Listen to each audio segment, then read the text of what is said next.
Көктемдегі әлсіздікті қалай жеңеміз? Каналыма тіркеліп, қолдап кетуді ұмытпаңыз. Жуанның жіңішкеріп, жіңішкенің үзілетін көктемнің қара өзек шағы келді.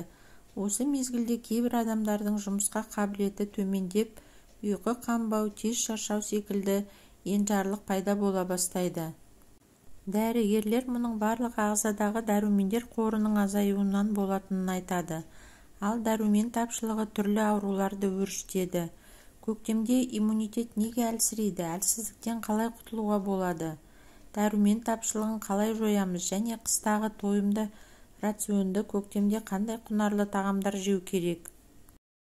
Осы орайда дәрігер не дейді? Көктемде табиғат қана емес, адам ағзасы да тазара бастайды. Ағзада жасушалар жаңарады, сондықтан адам әлсіреп, иммунитеті төмендеп, дәрумендерді қажет етеді. Адамдардың көпшілігі қыста аз қимылдап, көктем шыққанда қимыл қозғалысты үдетеді. Осы кезде әлсіреп тұрған иммундық жүйеге бірден күш түседі. Көпшілігінің қан қысымы төмендеп, басы ауырады. Бұған қоса көктемде ауа райы құбылып тұратындықтан суық тигізіп алатындар бар. Осылайша көктемде әлсіздікке тап болады. Дәрумен жетіспеген кезде бас айналып ұйқы басады.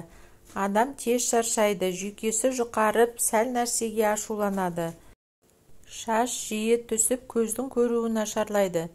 Тіпті тырнақтың реңі өзгеріп, қаншалықты күтіммен қарасаң да қалпына келмеуі мүмкін. Онда сызықтар мен дақтар пайда болады.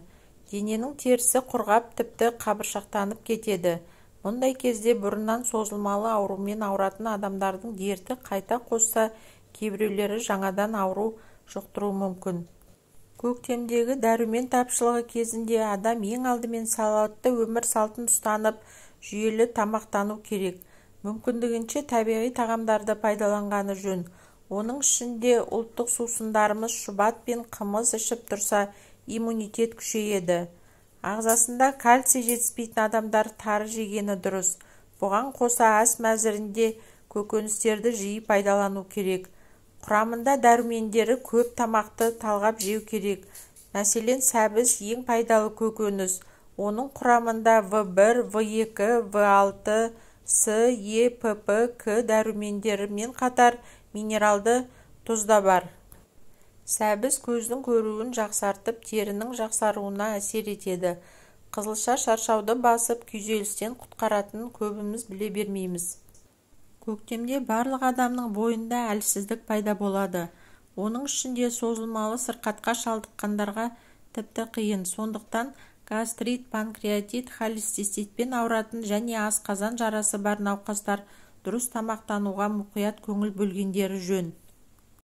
Қырыққабаттың ең үлкен пайдасы С дәруменінің мөлшері көптігінде.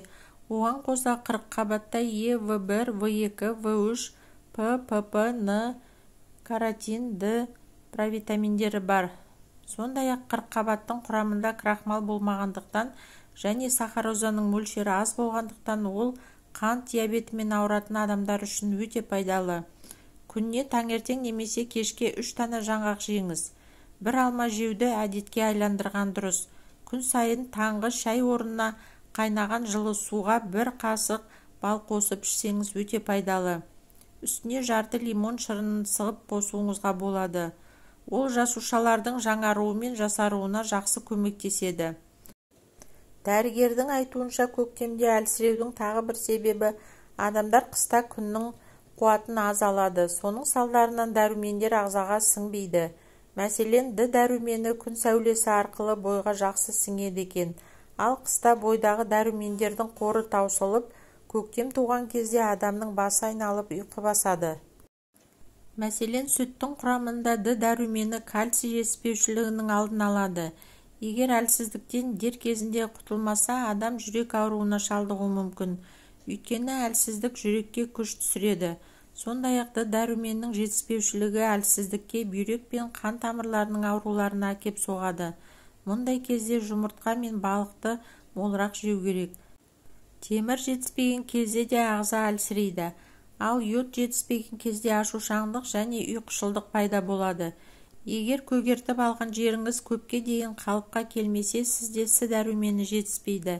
Сондай-ақ қызыл иек қанап, жүрек жиі қағып, өзіңізді жайсыз сезінсеңіз де С дәрумені тапшы болуы мүмкін. Көктем жаңару жасару мезгілі болғанымен түрлі вирустар осы мезгілде өрши түседі. Сондықтан тамақтану рационында дәрумендерге толы тағам түрлерін көбейткен дұрыс. Салауатты өмір салтын қолға аламын десеңіз, бүгіннен бастаңыз. Көктемде айналысатын спорт түрлері де жетерлік. Бастысы қозғалыс. Бұл өмір екенін ұмытпаңыз. Бұл мезгілде таңғы және кешкі серуеннің өзі ерекше демалыс сыйлайды. Ең бастысы айналаңызға ғана емес, жан дүниеңізде де көктем болсын. Күн күлімдегенде сіз де күліңіз. Позитивті көңіл-күй өміріңізге көктемнің келгенін білдіреді. Сырттағы ауа райы құбылмалы болса да көңіліңіздегі күн сөнбесін.